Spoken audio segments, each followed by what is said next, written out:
There is a practice so extreme that most people will reject it the moment they hear it. Not because it doesn't work, but because it works too well. And today, you are going to discover exactly what it is. Have you ever noticed that some people simply cannot be broken? Not because life has been kind to them. Not because they haven't suffered, but because somewhere along the way they discovered something about fear that most people never find out. Fear only controls you if you are trying to avoid what you fear. The moment you stop avoiding it, the moment you walk directly into it, it loses every single piece of power it ever had over you. Miyamoto Musashi understood this at age 13. He understood it so completely that he built an entire daily practice around it, a practice he performed every single morning before he did anything else. He died to himself 7 times, every day.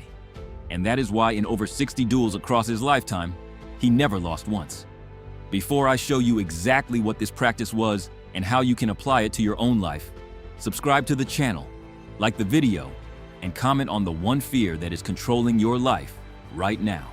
Let's go. Chapter 1. The Man Who Could Not Be Threatened.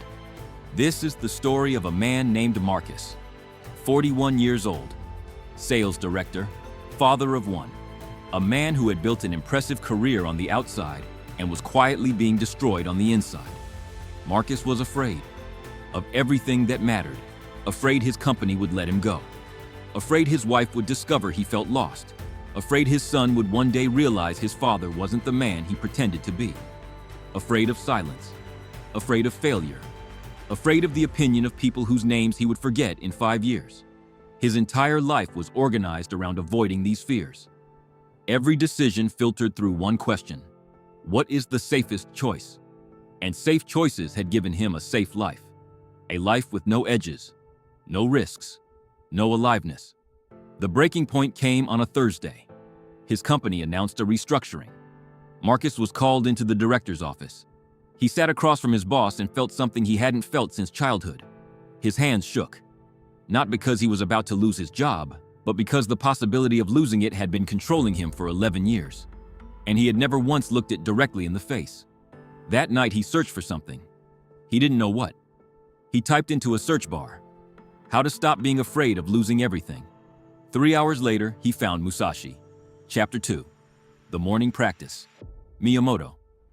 Musashi wrote in the Book of 5 Rings that a warrior must think of death every morning, not as a morbid exercise, not as pessimism, as preparation. He wrote, "Think of yourself as already dead. Then decide how you would live." Most people read this and dismiss it.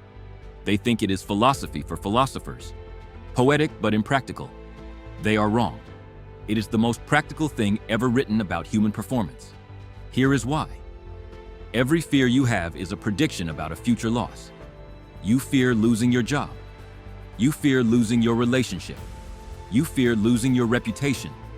These are all fears about something that has not happened yet. But when you die to yourself every morning, when you sit with the reality that the job could be gone today, the relationship could end today, the reputation could collapse today, you remove the future tense from the fear. There is nothing left to lose, because you have already lost it, in your mind, before the day began. And a man with nothing left to lose is the most dangerous man in any room. Chapter 3. The 7 Deaths. Marcus began the practice the morning after he found Musashi. He sat in the dark at 5 a.m. No phone, no music, just silence and 7 specific deaths. The first death. His job. Gone. He sat with it. Really sat with it. What would happen? He would find another. He had skills. He had experience. He had survived before. The fear shrank by half. The second death. His reputation. Destroyed. People thought he was a failure. He sat with it and discovered something unexpected. He didn't actually care as much as he thought he did. The fear shrank again. The third death. His marriage failing. This one was harder. He sat with the image of his wife leaving. The pain was real, but beneath the pain was something else. The knowledge that he would survive even that he was more than the relationship. The fear became grief, and grief he could work with. The fourth death. His son seeing him as weak. This one broke him. He sat in the dark and felt it completely. Every layer of it. The shame, the love, the terror of disappointing the one person whose opinion actually mattered. He let it break him. And when it finished breaking him, he was still there, still breathing, still himself. The fourth death. His son seeing him as weak. This one broke him. He sat in the dark and felt it completely. Every layer of it. The shame, the love, the terror of disappointing the one person whose opinion actually mattered. He let it break him. And when it finished breaking him, he was still there, still breathing, still himself. The fifth death. His health. Gone suddenly. He sat with physical vulnerability and found beneath it a gratitude he had forgotten existed. The sixth death. His financial security. Erased overnight. He sat with the image of starting from zero and found it less terrifying than he expected. He had done hard things before. He could do them again. The seventh death. Death itself. His actual death. He sat with the image of his last morning, his last breath, the world continuing without him. And something extraordinary happened. For the first time in years, the present moment became sacred. Not because he was dying, but because he was finally, completely alive to the fact that he would. Chapter 4. What changes after you die? Marcus walked into the office that morning different. Not louder, not more aggressive, not performing confidence. Just different in the way that a man is different when he has nothing to prove and nothing to protect. His boss called him in again. More restructuring news. Marcus listened without flinching, asked clear questions, proposed solutions, left the room having impressed a man he had spent 11 years trying not to disappoint. His boss asked him afterward, "What happened to you?" Marcus didn't have a simple answer, but the truth was this. He had stopped trying to protect a future that hadn't arrived. He had stopped living in the fear of something that had already happened in his mind at 5 a.m. There was nothing left to threaten him with, because he had already faced it all, alone, in the dark, before anyone else was awake. A Yale behavioral psychologist studying fear response under pressure found that the single greatest predictor of performance under threat is not talent, not experience, not intelligence. It is prior exposure to the feared outcome in a controlled environment.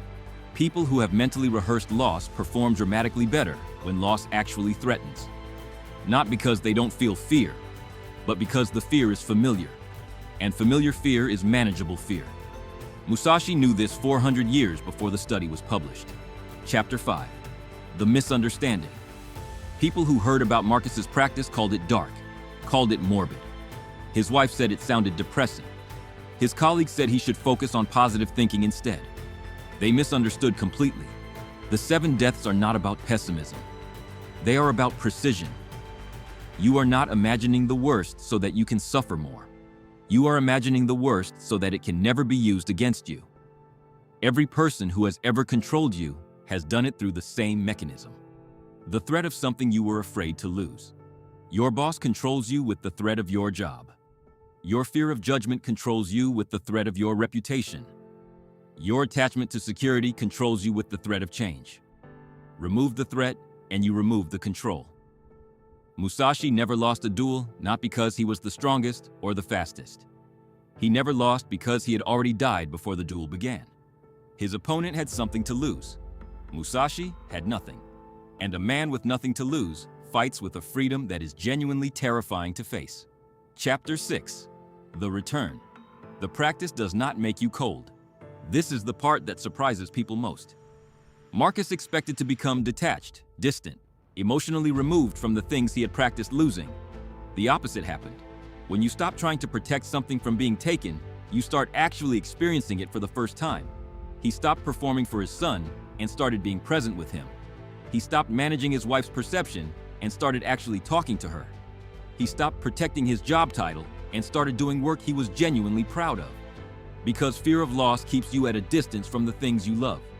You can't fully experience what you are desperately trying not to lose. The grip that is meant to protect destroys the thing it holds. Musashi wrote in his final pages, written days before his death, "I have no attachments. I have no preferences. I have no fears." He did not write this as a man who felt nothing. He wrote it as a man who felt everything fully because he needed nothing to stay. Marcus's son asked him one morning why he woke up so early. Marcus said, "I practice something every morning." His son asked what. Marcus said, "I practice not being afraid." His son thought about this for a moment and said, "Does it work?" Marcus looked at him and said something he had not been able to say in years. Yes. The 7 deaths of the samurai are not about preparing to lose. They are about preparing to live fully, without the grip of fear stealing every moment you were supposed to be present for. You will lose things. Everyone does. The question is whether the fear of losing them is going to steal the time you still have with them. Musashi chose to die every morning so he could live every day. The question is whether you are ready to do the same. Subscribe to the channel, activate the bell, and tell me in the comments, which of the 7 deaths are you most afraid to sit with? Write it down. That is where your practice begins. If you have watched this far, thank you deeply for your attention. See you in the next video.